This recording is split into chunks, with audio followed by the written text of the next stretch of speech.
Well, welcome back to Grace 360 with Apostle EMMANUEL NKUM, Apostle of Grace. Now, last week we were talking about the God of a second chance, and this is the part 2. I would like you to turn your Bible with me again to the book of Mark chapter 16, verse number 7.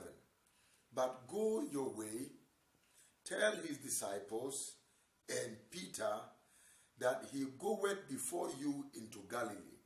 This is a scene that happened when Jesus rose from the dead.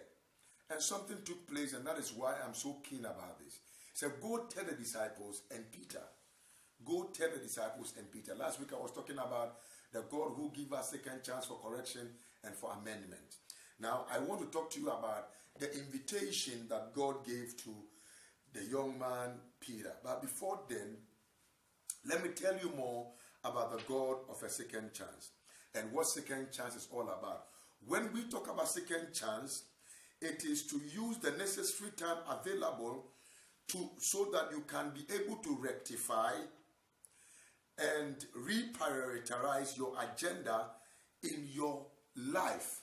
It is when you are able to use your present state to change your past status based on what you went through yesterday. Now, when we talk about second chance, we are talking about it is a time to learn from your losing point. It is time for you to learn from where you went wrong so that you can make it right. A time to gain strength over your weaknesses. A time for growth. The second chance is given, ladies and gentlemen, for one to begin to gather where you scattered yesterday. Watch it out about what happened. Adam blew it off. Blew it. It never happened for Adam. The guy sinned, made a mistake with the wife. God had to sack them from the Eden. But before God sacked him from Eden, he introduced himself as the God of a second chance. How could God come to the Eden, kill an animal, use the blood of the animal to cover the sin of Adam, atone for the sin of Adam, and use the skin to cover his body so that his sin will not be seen, his nakedness will not be seen? What a God of a second chance. What a God of a second chance. Let me tell you something so that you can understand.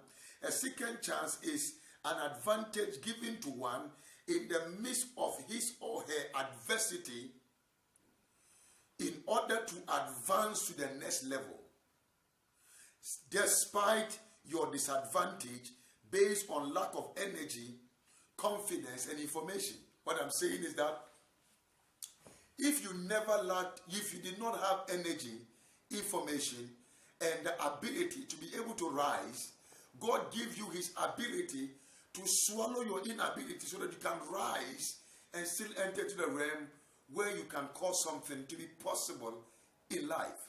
You don't blow away second chance. I read a scripture and I saw something. The Bible said, affliction shall not rise the second time. And I was asking myself this question. If affliction shall not rise the second time, then there are certain aspects of life or things that you go through that you are not supposed to go through again for the second time. But you see, if it never happened yesterday, God gave you life today because I believe it can still happen. It can still happen. Let me say this to you. The second chance is when God decides to bring a reconnection of that which was disconnected in order for him to authenticate his relationship with you so that he can have a personal relationship with you beyond human imagination. A second chance. Now, let me talk a little bit about why I am dealing with the God of a second chance. It is a divine choice given to humanity for change. Change is a major reason for a second chance. When you don't change, you remain in chains. You are not permitted to remain in chains because you are permitted to begin to be an ambassador of change. And the interesting thing about change is that it is dynamic, it's not static, it is progressive, it's not retrogressive. And that is why Many people who have not been able to change, changing of your ideology, changing of your thinking capacity, change of direction, change of behavior system, change of temperament based on consistent usage of habit. So when a second chance is given to you, you don't blow it, you use it.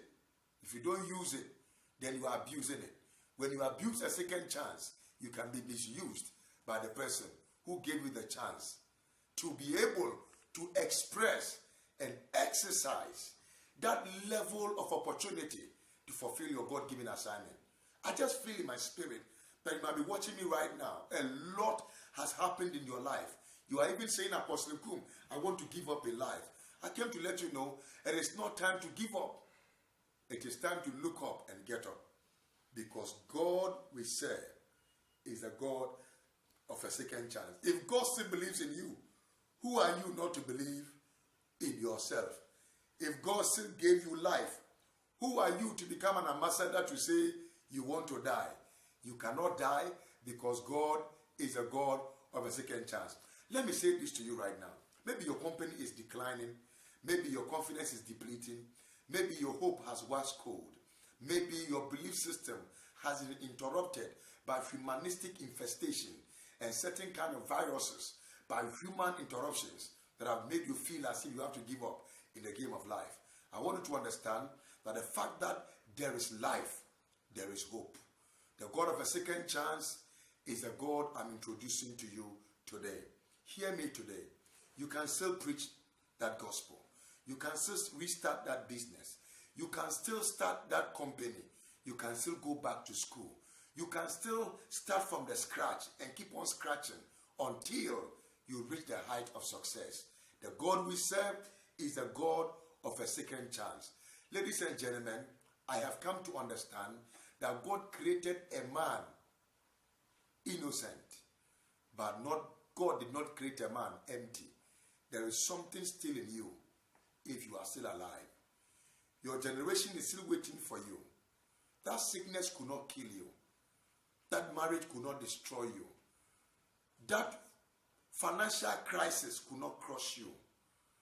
That thing that happened to you and you are still alive is a sign that there is a reason for you to live. The God we serve is the God of a second chance. Let me say this so that you can understand me very well. There is something I was thinking about. I said, you might have failed before, but God is a God of a second chance. So in his chance given to you, you can still make a difference. And I said, you cannot do the same thing and get a different result. You have to do something different in order for you to make a difference in life. For the God we serve is the God of a second chance. You are permitted to advance to a level of unimaginable success just by you correcting your past and creating the future that God has given unto you. Look at what Mark said in Mark 16:7. Go call me Peter and the disciples. Mark's account of the resurrection includes two small words that makes the difference. He begins by recounting two women who came to the tomb to anoint our Lord's body for burial.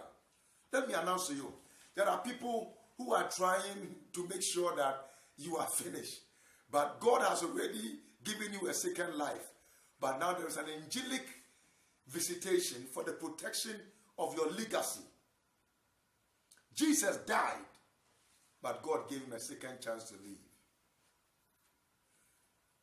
Peter blew it off completely, denied his master, his boss, 3 times as the master spoke in front of a little child. But when Jesus resurrected, he never asked of Judas. He asked for Peter, because Peter had not yet finished his assignment. You might have said, Papa, I don't know. I think This thing cannot work for me. It cannot work for me. It can't work for me. It's over with me. I want to tell you, it is not over until it is over. It is not even time to say it is over. It is time to take over. I want you to know that the God we serve is a God of a second chance. I'm Apostle EMMANUEL NKUM. You watch Grace 360 today. And ladies and gentlemen, I was like, I come your way same time next week. Remember, it is not too destroyed that he cannot repair. It is not too broken that he cannot fix. It's not too scattered that he cannot gather. It is not too messed up that he cannot make a message out of. And every day in your life shall be a plus. I'm Apostle EMMANUEL NKUM. Remain graceful.